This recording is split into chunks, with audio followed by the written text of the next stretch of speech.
Evangelho escrito por Lucas, capítulo 7, versos 11 a 17. Em um dia subsequente, dirigia-se Jesus a uma cidade chamada Naim, e iam com ele seus discípulos e numerosa multidão. Como se aproximasse da porta da cidade, eis que saía o enterro do filho único de uma viúva, e grande multidão da cidade ia com ela. Vendo-a, o Senhor se compadeceu dela e lhe disse: não chores. Chegando-se, tocou o esquife e, parando os que o conduziam, disse: jovem, eu te mando, levanta-te. Sentou-se o que estivera morto e passou a falar, e Jesus o restituiu à sua mãe. Todos ficaram possuídos de temor e glorificavam a Deus, dizendo: grande profeta se levantou entre nós, e Deus visitou o seu povo. Esta notícia a respeito dele divulgou-se por toda a Judéia e por toda a circunvizinhança. Amém. Nesta noite, noite do segundo domingo de maio, dia dedicado mundialmente a comemorar a presença das mães, o dia das mães, se bem que o dia da mãe é todo dia, aquela que prepara a refeição, arruma a casa, cuida da roupa, dá bronca no filho, manda a criança para a escola. A gama de atividades das mães é realmente algo sem precedentes, e vai aí os nossos parabéns às mães que têm dupla jornada, outras têm tripla jornada. Que Deus possa abençoar cada uma de vocês, porque com certeza as orações de vocês têm sido ouvidas por Deus. Oh, glória. Amém. E analisando a questão do dia de hoje, estava lendo a Bíblia Sagrada e me veio aqui essa questão de uma mãe, e eu gostaria de falar sobre o encontro de uma mãe com Jesus. O texto sagrado diz que Jesus, em um dia subsequente, eu estou usando a versão atualizada, em um dia subsequente dirigia-se Jesus a uma cidade chamada Naim, e iam ter com ele seus discípulos e numerosa multidão. Neste dia subsequente, quando o escritor Lucas, que era um escritor grego, uma pessoa que estava acostumada com o tipo de texto grego de contar detalhes, os gregos tinham essa questão de, em tudo que estivessem fazendo, rechear de detalhes para chamar a atenção da narrativa. E Lucas ele deixa claro que no dia subsequente dirigia-se Jesus a uma cidade.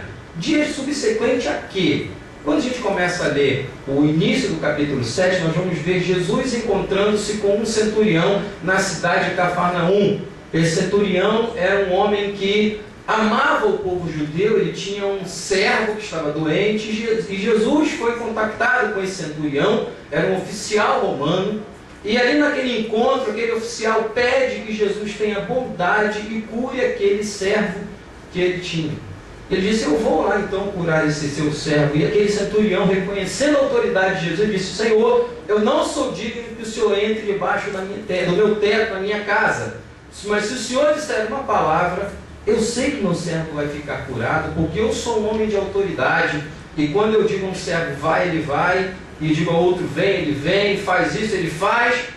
E Jesus ficou impressionado com aquele homem, disse: nem em Israel eu vi uma fé tão grande assim. E ele curou. No dia anterior a essa nossa narrativa, Jesus tinha curado o servo de um centurião romano.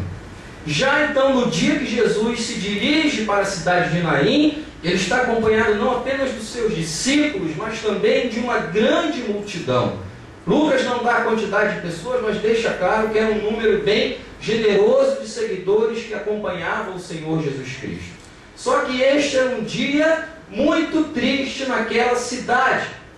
Observe que muitas vezes Jesus entra na história, entra na nossa vida, muitas vezes em uma situação ruim, em um dia que não é muito agradável. Observe o texto, diz aqui, verso 12: como se aproximasse da porta da cidade, eis que saiu o enterro do filho único de uma viúva, e grande multidão da cidade ia com ela.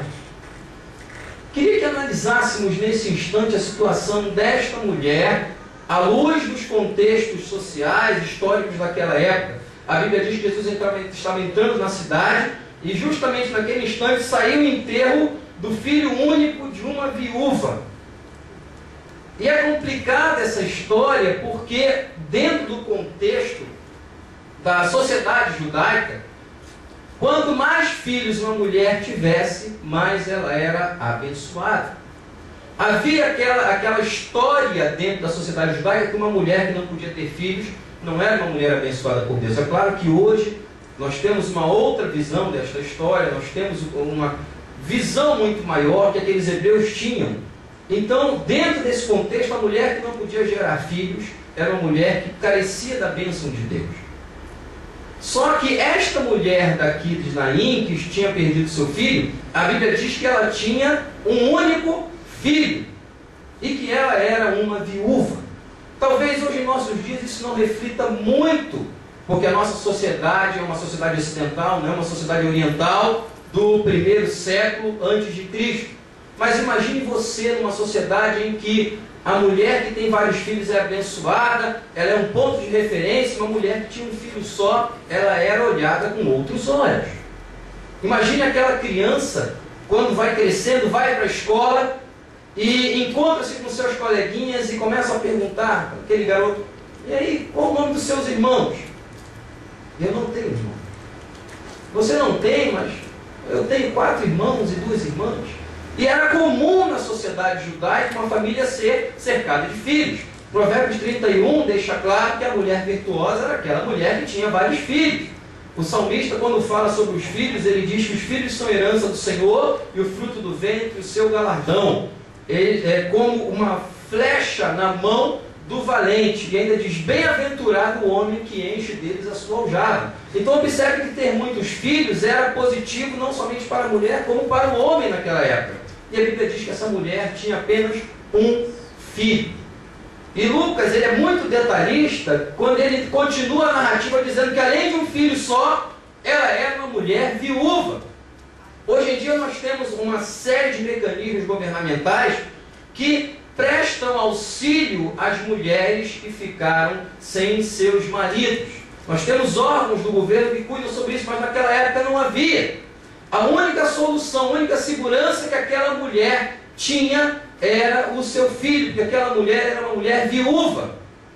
As viúvas naquela época, se não fossem bem cuidadas, iam mendigar. Muitas delas iam se prostituir para não morrer de fome.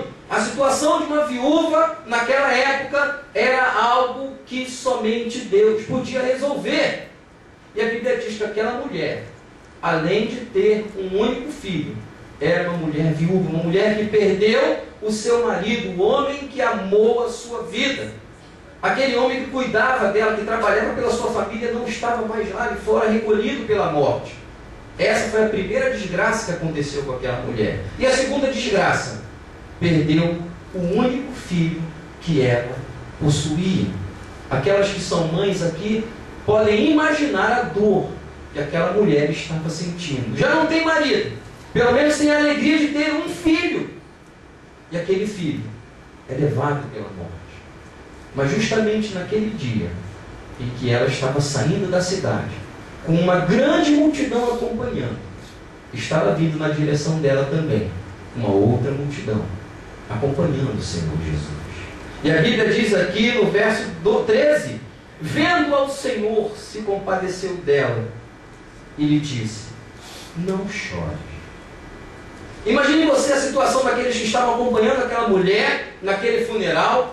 Dentro da sociedade judaica era comum eles fazerem um tipo de funeral onde os mais pobres alugavam pelo menos 2 flautistas e uma carpideira. Qual é a função da carpideira? É passar na rua gritando e chorando, avisando que uma pessoa tinha morrido.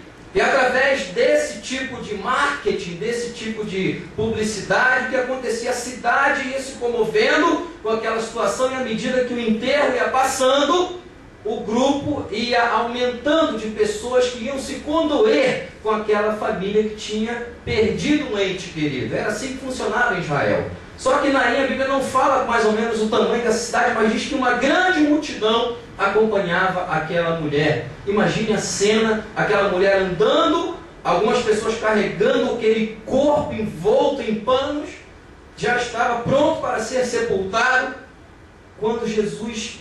A narrativa de Lucas é muito clara quando diz que Jesus viu aquela mulher e ele teve compaixão da situação que estava acontecendo com ela.